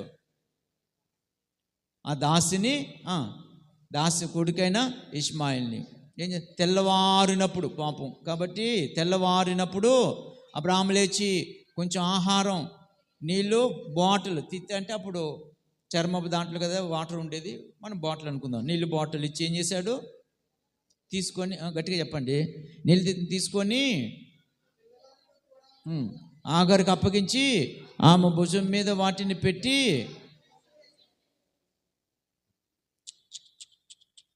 పాపం ఒకసారి ఆలోచించండి, దాసదాసీలు ఉన్నారా? అబ్రహాంకి మాట్లాడారా? గాడిదలు ఉన్నాయా? ఒంటెలు ఉన్నాయా? ఒంటెలు వదిలేద్దాం, కనీసం గాడిదలు ఉన్నాయా? సఫిషియెంట్గా భోజనం ఉందా? ఏదో ఒక గాడిదనిచ్చి, కొన్ని బట్టలు ఇచ్చి, కొంచెం ఆహార పదార్థాలు ఇచ్చి, 2-3 పన్నోళ్ళని ఇచ్చి, ఏం చేస్తామమ్మా వెళ్ళు అని పంపాలా వద్దా? అలా పంపలే. మీరు ఇంటికి వెళ్ళాక దీన్ని బాగా ఆలోచించండి. ఆలోచించి ఎంత సిన్సియర్గా దేవుని మాటకు ఎలా లోబడ్డాడో అర్థం చేసుకోండి. ఈవేళ ఎక్సర్సైజ్ ఇది మీకు. వచ్చే వారం ఎవరో ఒకరిని లేపి అడుగుతా, మీకు ప్రత్యక్షత వస్తుంది యేసునామములో. హల్లెలూయా. ఇది చాలా అద్భుతమైన మాట అన్నమాట. నేను ఎక్స్ప్లెయిన్ చేయను దాన్ని, మళ్ళీ ఎప్పుడైనా సందర్భం వస్తే చెప్తా. హల్లెలూయా. వెంటనే ఏం చేశాడు? ఒక మూట చిన్న అన్నం పెట్టి మూట కట్టాడు. రొట్టెలు ఉంటాయి కదా, ఏదో 2 రొట్టెలు ఇచ్చాడు సరికొట్టి, ఒక నీళ్ళు బుడ్డి ఇచ్చాడు, పంపించేశాడు. సరిపోతుందా? పాపం ఆమెకి ఎంత భయంకరమైన పరిస్థితి. ఎవరిది? హాగర్ది, ఇష్మాయేలుది. అరణ్యములో ఏం చేస్తున్నారు? అలాగా తిరుగుతున్నారు అన్నమాట. తర్వాత ఏమైంది తర్వాత చెప్పుకుందాం. నేను ఇక్కడ ఒక మాట చెప్తా అన్నాను కదా, ఇస్సాకు ఇష్మాయిల్ గురించి. ఈ మాట ఆత్మీయంగా మీకు అన్వయించడానికి ఈ మాట చెప్పి నేను ముగిస్తాను. మీరు ఎక్సర్సైజ్గా ఇంటికి వెళ్ళాక గలతీ పత్రిక 4వ అధ్యాయము 5వ అధ్యాయం చదవండి. గలతీ పత్రిక 4వ అధ్యాయం. నేను 2 విధాలుగా చెప్తాను, ఇక్కడ జాగ్రత్తగా వినండి. 4వ అధ్యాయం 5వ అధ్యాయం బేస్ చేసి చెప్తున్నా. పాత నిబంధనలో ప్రతిదీ కూడా కొన్ని సత్యాలు నేర్చుకోవడానికి మనకి వాళ్ళు సాదృశ్యంగా ఉన్నారు. ఎలా ఉన్నారు? సో పౌలు గలతీయులకు రాస్తూ చెప్పిన మాట అన్నమాట. అన్యుల్లో నుంచి యేసుప్రభువుని నమ్ముకున్న వాళ్ళకి యూదులు ఏం చేశారంటే కొన్ని ఒత్తిడులు పెట్టి, ఇవి కూడా మీరు చేయాలి, యేసుప్రభువుని నమ్ముకుంటే మంచిది అని చెప్పేసి సున్నతి గురికి వాళ్ళని హెచ్చరించేవారనమాట. అందుకని పౌలు అవి విని వాళ్ళ శరీరులు సున్నతి గురించి మీతో మాట్లాడి సున్నతి చేసుకోండి అని చెప్తున్నారు. వాళ్ళ శరీరులు, వాళ్ళు ఇష్మాయిల్ లాంటి వాళ్ళు. మీకు సున్నతితో పని లేదు, దేవుని వాగ్దానం వలన మీరు పుట్టారు. యోహాను సువార్త 1వ అధ్యాయం 12వ వచనం వాగ్దానం కదా, ఎందరూ తను అంగీకరించుదురో వారందరికీ దేవుని కుమారులవుటకు అధికారం. ఈ గలతీ పత్రిక 5లో కూడా మీకు కనిపిస్తుంది. తర్వాత దేవుని ఆత్మ మీలో ఉంది కాబట్టి పరిశుద్ధ అబ్బా తండ్రి అని పిలవగొడుతున్నారు. మీరు ఆయనకి పిల్లలై ఉన్నారని ఉంటుంది, చూసారు. అందుకని మీరు దేవుని ఆత్మ చేత నింపబడ్డారు, పరిశుద్ధాత్మను మీలో ఉన్నారు. సో మీరు దేవునికి పిల్లలే. ఇశ్రాయేలు వాగ్దానం కాదు, వాళ్ళ శరీరులు, కానీ మీరు వాగ్దానం వల్ల పుట్టిన వాళ్ళు కనుక మీరు సున్నతితో పొందవలసిన పని ఇంకా లేదని చెప్పి వాళ్ళను ఉదాహరిస్తూ, ప్రియులరా, ఈ ఇద్దరిని ఇష్మాయేల్ని ఇస్సాకును ఉదాహరిస్తూ వాళ్ళకి రాసిన మాట. అయితే ఇప్పుడు మనం అన్వయించుకుందాం, మన కోసం అన్వయించుకుందాం. సో అక్కడ ఇష్మాయేలు శరీరానికి సాదృశ్యంగా ఉన్నాడు, ఇస్సాకు ఆత్మకు సాదృశ్యంగా ఉన్నాడు. మనకి మనం 2 పర్సన్స్ కదా, అవునా కదా? శరీరమైన వ్యక్తి, ఆత్మైన వ్యక్తి అనండి ఆ మాట. ఈ శరీరమైన వ్యక్తి ఎవరికి సాదృశ్యంగా ఉంది? ఇష్మాయిలీకి. ఎందుకంటే శరీరం వల్ల పుట్టినోడు ఎవరు? ఇస్మాయిల్, అంతేనా కదా? వాగ్దానం వల్ల పుట్టినోడు ఎవరు? ఇస్సాక్ లైఫ్ చాలా అద్భుతం. ఎండింగ్లో ఇస్సాకు గురించి బాగా విన్న తర్వాత ఎండింగ్లో మిమ్మల్ని ప్రశ్న వేస్తానమాట. ఇస్సాకు ద్వారా మీరు ఏమి నేర్చుకున్నారు? అతని నుంచి ఏం చూడగలిగారు? ఏసైకు ఆయనకి పోలిక ఏంటి? నేను లాస్ట్లో అడుగుతా ఎవరి పిల్లలు ఇప్పటి నుంచి జాగ్రత్తగా వినండి, సరేనా? ఇప్పుడు పుట్టాడు కదా, అందుకని ఇప్పుడంటే ఇప్పుడు కాదు, మనం చెప్పుకుంటున్నాం కదా అది. హల్లెలూయా, హల్లెలూయా, గట్టిగా చెప్పాలా? వాగ్దానము వలన ఎవరు పుట్టారు? ఇస్సాకు పుట్టాడు. అందుకని క్రీస్తు ద్వారా వాగ్దానం ద్వారా పుట్టిన వాళ్ళంతా ఆత్మీయులు అన్నమాట. సో మనం కూడా ఇస్సాకు వాగ్దానం ద్వారా ఎలా పుట్టారో మనం కూడా యేసుక్రీస్తు ద్వారా వాగ్దానం వలన ఆయనకు పిల్లలుగా పుట్టిన వాళ్ళం. నేను అర్థమైందా?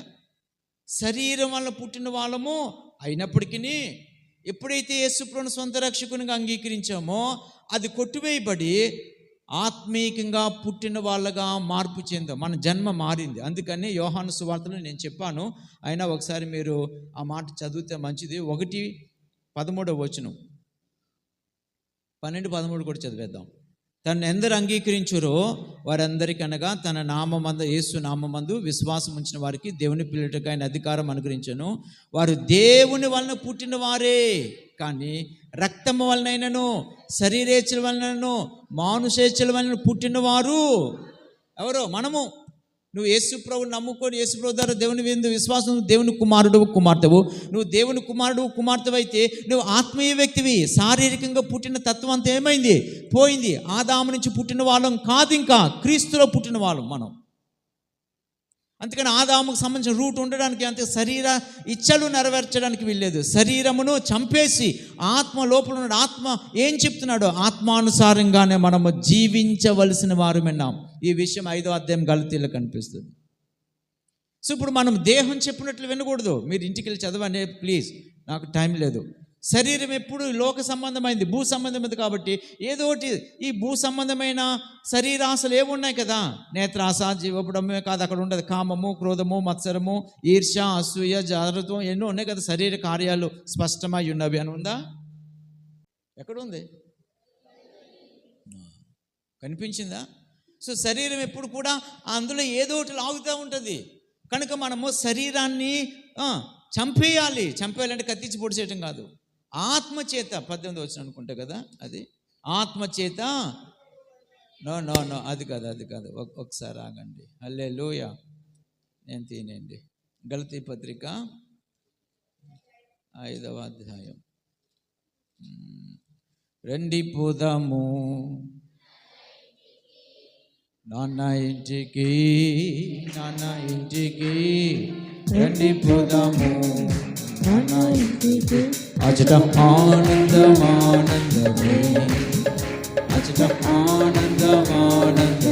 హల్లెలూయా. 16వ వచనం. నేను చెప్పున్నదేమనగా ఆత్మానుసారంగా నడుచుకొనుడి, అప్పుడు శరీరేచ్ఛను నెరవేర్చరు. ఎందుకంటే శరీరం ఆత్మకు, ఆత్మ శరీరానికి ఎప్పుడు విరోధముగా ఉంది. హల్లెలూయా. రోమాపత్రిక కూడా ఒకసారి చూడండి, 8వ అధ్యాయంలో.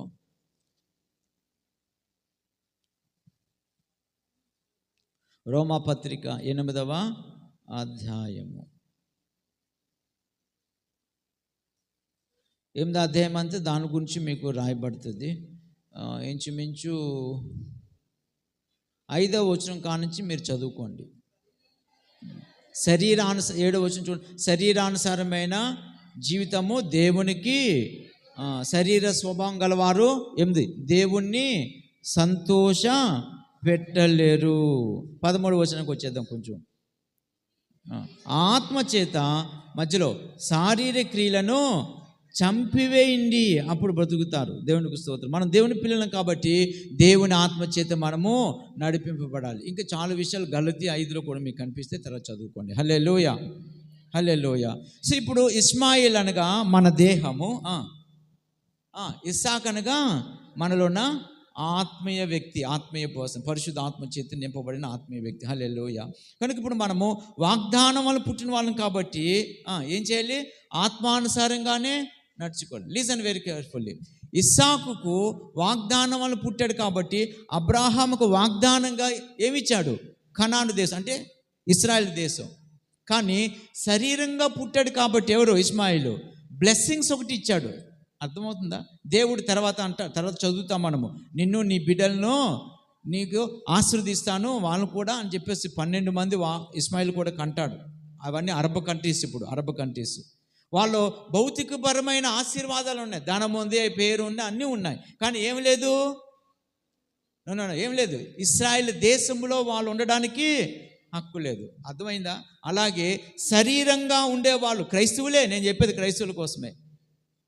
అర్థమైందా? చర్చిలో భక్తి పరులు కొండి సోమవారం నుంచి శనివారం వరకు శరీరంగా లోకానుసారంగా పెళ్ళి వచ్చిందనుకోండి, లోకానుసారంగా చేసామనుకో పెళ్ళి. పాస్టర్ గారు ఉన్నప్పుడు ఒకలాగా, పాస్టర్ గారు పోయాక నీలాగా నీ ఇష్టం వచ్చినట్టు చేసేసుకున్నావు అనుకో, ఏమవుతుంది? నష్టం నీకే. ఈ లోకపరమైన ఆశీర్వాదాలు, డబ్బు కావాలా ఇస్తాడు, తిండి కావాలా ఇస్తాడు, ఈవెన్ యేసు ప్రభుని తిట్టేవాళ్ళు కూడా ఇస్తున్నాడు. గాలి, వెలుతురు, నీరు, ఆహారం ఇస్తున్నాడా లేదా చెప్పండి? నీకే అలాగే ఇస్తాడు. ఎవరి శరీరులు? నామకార్థ క్రైస్తవులు అన్నమాట. వాక్యమును లోకాన్ని మిళితం చేసి ఆదివారపు ఆరాధనలో, చర్చిలో భక్తి పరులుగా ఆత్మీయంగా బయట దినాల్లో శారీరక ఇష్టం వచ్చిన జీవించే వాళ్ళు ఎవరంటే నామకార్థ క్రైస్తవులు అన్నమాట. వీళ్ళు శరీరులు వెరీ డేంజర్ ఫెలోస్ అన్నమాట. నీకు ఈ భూమి మీద ఏం కావాలి ఇస్తాడు, డబ్బు కావాలి ఇస్తాడు, కారు కావాలి ఇస్తాడు, బిల్డింగ్ కావాలి ఇస్తాడు. ఓ దేవుడు నన్ను ఎంతగా ఆస్వాదించాడో, 2 కార్ల కోసం ప్రార్థన చేసి ఇచ్చాడు, 3 మేడల కోసం ప్రార్థన చేశాను, ఒక్కొక్క మేడ 3 అంతస్తుల మేడ ఇచ్చాడు, దేవుడు నాతో ఉన్నాడు, దీవించాడు. బాగానే ఉంది బాబు, ఇస్మాయిల్ బ్లెస్సింగ్స్. కానీ ఇస్సాకు బ్లెస్సింగ్ ఏంటి? ఇవి ఉన్నాయి. ఇస్సాకు ఇవేనా అడుక్కున్నవాడు తిరిగాడు ఇస్సాకు? ఇవి ఉన్నాయి. కానీ వీటికంటే గొప్పది కానాను దేశం, అంటే ఇశ్రాయేల్ దేశం. అందుకే ఇప్పుడు ఇశ్రాయేల్ దేశంలో ఎవరుంటారో వాళ్ళే, అది మాదంటున్నారు అందుకనమాట. అర్థమైందా? ఇప్పుడు మనకి అది సాదృశ్యం, మనకేది నూతన యెరూషలేము పట్టణము మనకి వాగ్దాన భూమి. సో పరలోకంలో ప్రియులరా, నువ్వు ఉండాలంటే ఇస్సాకులాగా జీవించాలి. ఇస్సాకులాగా, నవ్వుతూ పక్కలు చెప్పండి, ఇస్సాకులాగా జీవించాలి. గట్టిగా చెప్పండి. మెయిన్ మనకు ఆశీర్వాదం ఏది చెప్పండి? పరలోకం. హల్లెలూయ. అందుకే మనం ఈ భూమి మీద ఎలా జీవించాలి? ఆత్మానుసారంగా జీవించాలి. ఆత్మానుసారంగా జీవిస్తూ శరీరాన్ని, దాన్ని ఇచ్చాను, దాని కార్యాలు, జెలస్ కావచ్చు, అది ఏమైనా కావచ్చు, సంథింగ్ మీరు ఏదైనా ఇందాక చదువుకోండి అక్కడ, అవన్నీ చంపేయండి. ఆత్మ చేత మీరు చంపలేరు, కానీ మీలోని ఆత్మదేవుడు మీరు ఇష్టపడితే దీన్ని నేను చంపేయాలను, కోపం చంపేయాలను, అసూయ చంపేయాలనుకో, ఈర్ష్య చంపేయాలనుకుంటున్నాను, నాకు సహాయం చేయంటే చాలు, వెంటనే పరిశుద్ధాత్ముడు ఏం చేస్తాడు? వాటిని, అప్పుడు నువ్వు ఆత్మానుసారంగా మారిపోతావు అనమాట. దేవునికి స్తోత్రం. గట్టిగా చెప్తాం హల్లెలూయా. సో ఇద్దరికి డిఫరెన్స్ అదనమాట. సో ఎప్పుడు ఇస్మాయిల్ చూడు ఏం చేస్తాడు? నవ్వాడు, గేలి చేశాడు కదా. అలాగే శరీరం ఎప్పుడు ఆత్మీయులు ఏం చేస్తుంది? గేలి చేస్తుంది. చేసేవాళ్ళే ప్రార్థన, మేము మాత్రం చేయట్లేదేటి, హల్లెలూయా మేము మాత్రం అంటలేదేటి, గుడికి నువ్వే నడిపోయింది మేము మాత్రం పోమేంటి, హెల్తీగానే ఉండు, అప్పుడు నువ్వేం చేస్తావు? ఆగిపోతావు.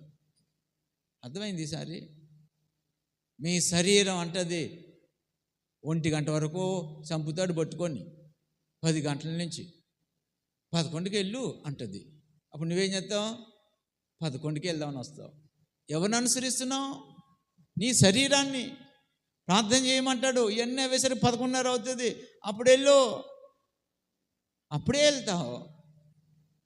నీ శరీరానుసారంగా నువ్వు నడుస్తున్నావంటే జాగ్రత్త, డేంజర్. శరీరానుసారులు దేవుని రాజ్యమును స్వతంత్రించుకోరు. ఖచ్చితంగా మీరు ఇంటికి వెళ్ళాక 4వ అధ్యాయము 5వ అధ్యాయము చాలా క్లియర్గా ఉంది. శరీర కార్యాలు స్పష్టమై ఉండవని చెప్పి రాసి, వీరు దేవుని రాజ్యమును స్వతంత్రించుకొనలేరు. నేను నా చేతులు జోడించి ప్రేమతో చెప్తున్నాను, మారండి. ఒకవేళ అలాంటి హృదయం లేదా, వాగ్దానం ఉంది కదా, ఏమని ఇక్కడ దగ్గరిపోయిందా? హల్లెలూయా, ప్రైజ్ ది లార్డ్. ఏంటి? వారు నన్ను విడవకున్నట్లు వారికి నా యందు భయభక్తులు కలిగిన హృదయాన్ని ఇస్తాను. లోబడే హృదయం ఇస్తాడు దేవుడు. అడగండి, ప్రభు నీ మాటకు లోబడే మనసు, హృదయం నాకు దయచే, వాక్యానుసరంగా జీవించే మనసు, హృదయం నాకు దయచే, ఆత్మానుసరంగా జీవించే జీవితం నాకు దయచే. నేను బలహీనమైన వ్యక్తిని, కృప ఈ శరీరాన్ని ఆత్మతో చంపడానికి శక్తి దయచే. ఇస్తారా లేదా? సో ఇష్మాయేలు ప్రియులరా, ఆ చిన్న వయసు నుంచి, మీరు తర్వాత ఆలోచించండి, ఇప్పుడు కూడా ప్రియులరా, ఈ అరబ్ కంట్రీస్లో ఇస్మాయిలీలకు సంబంధించిన పిల్లలు ఉన్నారా? ఇప్పుడు కూడా ఇతరులు చూసి గేలు చేసే మనుషులే. అర్థమైందా? ఎక్కువ ఎగతాళి చేస్తుంటారు. ఫస్ట్ నుంచి వచ్చేసిందనమాట అది, ఈ బుద్ధి. ఇతరులను కించపరుస్తారనమాట.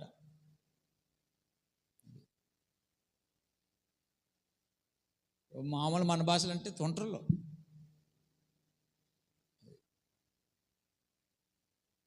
కనుక ప్రియుల మనం అలా ఉండకూడదు. ఇస్సాకు లైఫ్ నెక్స్ట్ చెప్తాను అక్కడక్కడ, మీరు అలా మారిపోవాలి. హల్లెలూయా. కనుక మీకు అర్థమైంది అనుకుంటాను కదా. సో ఈ దినం మనం నేర్చుకున్నది ఏంటి? వాగ్దానం ఇచ్చిన దేవుడు నెరవేర్చుతాడు ఆయన కాలంలో. అంతవరకు విశ్వాసంతో ప్రార్థిస్తే ఎదురు చూడాలి. దేవుని కార్యం ఆనందం ఇస్తుంది, దేవుని కార్యము సంతోషం. కాబట్టి దేవుడు చేసే కార్యంను బట్టి పొందేదానికంటే ముందు నుంచి కూడా ఎలాగో పొందుకోవటి ఆనందంగా ఉండటం నేర్చుకో. దేవుడు ఏమైనా చేయగలడు. ఆమేన్. సో తర్వాత ఏంటి? దేవుని మాటకు అబ్రహాము సారా మాట కాదు, దేవుని మాటకు లోబడి కష్టమైనా సరే, బాధ అనిపించినా సరే దేవుడు చెప్పాడు కాబట్టి వెంటనే అలాగే చేశాడు. దానికి తన మైండ్తో ఆలోచించి పాపం అని చెప్పేసి 2 గాడిదలు 3 గేదెలు ఇవన్నీ పట్టుకొని ఇవ్వలే. అదనమాట. హల్లెలూయా. కనుక ఆత్మీయంగా మనం నేర్చుకున్నాం కదా. అన్యులో నుంచి యేసుని నమ్ముకున్న వాళ్ళు అప్పుడు యూదులు పెట్టి పెద్ద చెప్పాడు. ముఖ్యం మనకి ఏంటంటే శరీరంతో మనము శరీరానుసారంగా మనము జీవించకూడదు. ఆత్మీయంగా పుట్టిన వాళ్ళం కాబట్టి ఆత్మానుసారంగా జీవించాలి. ఇస్సాకు ఆత్మీయ జీవితానికి సంకేతం అయితే ఇస్మాయిలు శరీర జీవితానికి సంకేతం. కనుక శారీరకంగా ఆత్మీయంగా 2 కలిపేసి జీవించే వాళ్ళు నామకార్థ క్రైస్తవులు. వీళ్ళకి బ్లెస్సింగ్స్ వస్తాయా? వస్తాయి, భూ సంబంధమైనవి. కానీ ఏది పోగొట్టుకుంటారో? నిత్య జీవం పోగొట్టుకుంటారు. సో నిత్య జీవం అవసరమైతే దాన్నే దృష్టి పెట్టడం మీకు ఇష్టమైతే ఇస్సాకు వల్లే వాగ్దానం వల్ల పుట్టినవారు కాబట్టి శరీరేచ్ఛలు మానసేచ్ఛలు ఇవన్నీ చంపి ఆత్మానుసారంగా నడుచుకొనుడి. దేవుడు మీకు తోడైంది నడిపించును కాక. ఆమేన్, ఆమేన్. ఎంతమందికి అర్థమైంది? ప్రభు మీతో మాట్లాడారా? నిలబడండి. అయితే ఏం మాట్లాడారు దాన్ని బట్టి ప్రార్థన చేసుకోండి. ఒక మంచి నిర్ణయంతో వెళ్ళండి. 2 చేతులు జోడించండి. పిల్లలు కూడా ఫాస్ట్గా నిలబడాలా. 2 చేతులు జోడించండి. ప్రభా యేసయ్య, నోరు తెరవండి, మాట్లాడండి. ప్రభా నాతో మాట్లాడావు, నేను కూడా ప్రభా నీ మాటకు లోబడతానయ్యా అని చెప్పండి. కనీసం అపరాధం చెప్పండి. అబ్రాహాము వల్లే నీ మాటకు లోబడతాను, నువ్వేం చెప్తే అది చేస్తాను యేసయ్య అని చెప్పండి. హృదయంలో నుంచి రానియండి. హృదయంలో నుంచి ఆత్మతో నడుస్తాను ప్రభా, శరీరాన్ని చంపుతాను, ఆత్మానుసారంగా జీవిస్తాను ప్రభా. తండ్రి నీ ఆత్మను నాలో ఉంచినందుకు స్తోత్రం. ఒకళ్ళేరా తండ్రి నీ ఆత్మను నాలో ఉంచండి, పరిశుద్ధాత్మను నాకు దయచేయండి. ఓ పరిశుద్ధాత్ముడు ఏమి నడిపిస్తే అలాగే నడుస్తానని చెప్పండి. నోరు తెరవాలి. యవన పిల్లలు కూడా నోరు తెరిచి ప్రార్థన చేసుకోండి. అందరూ ప్రార్థన చేయాలి. అందరూ ప్రార్థన చేయాలి. ప్రార్థన చాలా ముఖ్యం. వాక్యం ఎంత ముఖ్యమో ఆ వాక్యం నెరవేరడానికి ప్రార్థన అంతకంటే ముఖ్యం. గట్టిగా గట్టిగా నోరు తెరిచి ప్రార్థించండి. నోరు తెరిచి ప్రార్థన చేసుకోండి. ప్రభువా నన్ను దర్శించో, నీకు స్తోత్రం. ఏ వాక్యం నాతో చెప్పావో అది నేను విన్నాను కదా, ఆ వాక్యానుసారంగా నేను జీవించడానికి ఇష్టపడుతున్నాను ప్రభువా. తండ్రి నాలో ఉన్న బద్ధకం, నీ సన్నిధికి రావడానికి బద్ధకం, సోమరితనం, నిర్లక్ష్యం ఇవన్నీ ఉన్నాయి. వీటిని చంపివేసుకుంటాను ప్రభువా. ఆసక్తితో మందిరానికి వస్తాను ప్రభువా, సంతోషంతో మందిరానికి వస్తాను, కీర్తనలు పాడుతూ మందిరానికి వస్తాను. నా దేవుని సన్నిధికి నేను ఎప్పుడు వెళ్ళాలని ఆశ కలిగిన వాడినే వస్తాను. తండ్రి నీ బలిపీఠం దగ్గర పిచ్చుకలకు, వానకోలకు గూటి స్థలం, ఆహారం ఉంది కదా తండ్రి. ఒక దినం నీ దగ్గర గడిపితే 1000 దినాల కంటే ఎంతో శ్రేష్టం, ఆశీర్వాదం, అటు గొప్ప దీవెన నేను పొందుకోవడానికి ఇష్టపడుతున్నాను ప్రభా. కనుక మందిరాన్ని కూడా సమయానికి వస్తాను ప్రభా, నిర్లక్ష్యం చేయను, లేజీగా బిహేవ్ చేయను ప్రభా. తండ్రి పిల్లలు కూడా చెప్పాలి, ప్రార్థన చేయాలి సమయానికి ప్రభా. సమయానికి ముందే ఒక 5 నిమిషాలు, అవసరమైతే 10 నిమిషాలు ముందే వచ్చి మందిరంలో ప్రార్థన చేసుకుంటాను ప్రభా. తండ్రి నీ బిడ్డలతో పాటు కలిసి సంతోషించడానికి, నిన్ను కీర్తించడానికి, స్తుతించడానికి, ఆరాధించడానికి, ప్రార్థన చేయడానికి, వాక్యం భయభక్తులతో వినడానికి ఒక 10 నిమిషాలు ముందే వచ్చి ప్రార్థనలో గడుపుతాను నాయనా. దావీదు వలె నేను కూడా పచ్చని ఒలీవ చెట్టు వలె నీ మందిరంలో ఉంటాను ప్రభువా. నోరు తెరవాలి, ఇంకా నోరు గట్టిగా ప్రార్థన చేయండి. లోపలొద్దు, ప్లీజ్ నోరు తెరవండి, గట్టిగా అరవండి, ప్రార్థన చేయండి.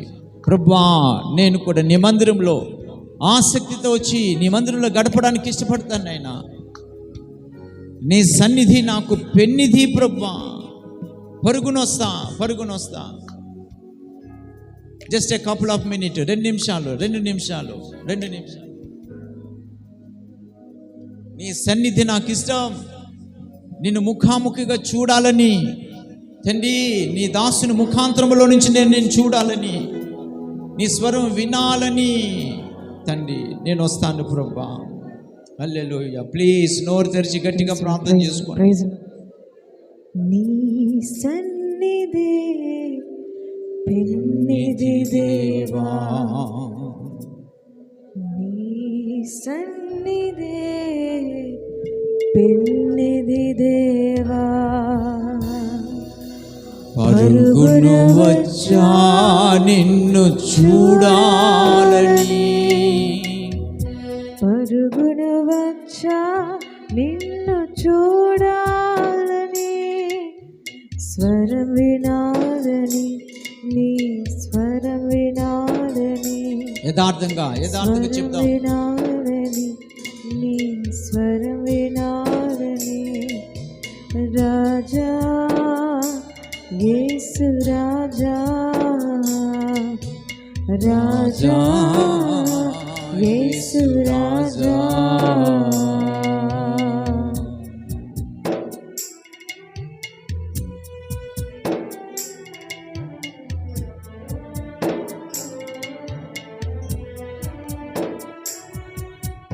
ఒక కోటి ఐశ్వర్యం నన్ను వెనకి వచ్చినను, నీకది సమమౌనా. ఏది నీ సన్నిధికి నాకు అడ్డు రాదు. ఒక కోటి ఐశ్వర్యం నన్ను వెనకి వచ్చినను, నీకది సమమౌనా. సంపద, సిరి సంపద, డబ్బు కానీ, ఉద్యోగం కానీ, పని కానీ, ఏది ప్రభా నీ మందిరానికి ఆటంకంగా రాలేదు. నీ ప్రేమ నుంచి నన్ను ఏది ఎడబాయలేదు. నిన్ను గూర్చిన తలంపులే నాకు యేసయ్యా, నిన్ను గూర్చిన తలంపులే నాకు. 2 చేతులు పైకెత్తి చెప్దాం. రాజా యేసు రాజా, రాజా యేసు రాజా, నీ సన్నిధి పెన్నిధి దేవా. అందరూ నీ సన్నిధి పెన్నిధి దేవా. గట్టిగా పరుగును వచ్చా నిన్ను చూడాలని, పరుగును వచ్చా నిన్ను. నిజంగా పరుగును వస్తున్నావా మందిరానికి ఆసక్తితో? స్వరం వినాలని, నీ స్వరం వినాలని, స్వరం వినాలని, నీ స్వరం వినాలని.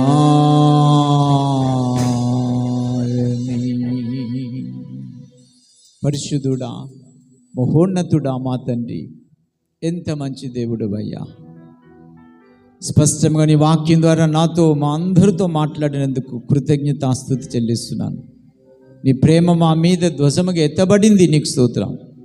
మేము ఆశీర్వదింపబడాలని ప్రభా, వాగ్దానపు పిల్లలా బ్రతకాలని మమ్మల్ని ప్రేమించి హెచ్చరిస్తున్నావు. కనుక ఈ దినము నీ వాక్యం ప్రతి బిడ్డ ఆత్మచేత శరీరేచ్ఛలను చంపి ఆత్మతో జీవించుటకు నీ కృప వారికి తోడైండు గాక.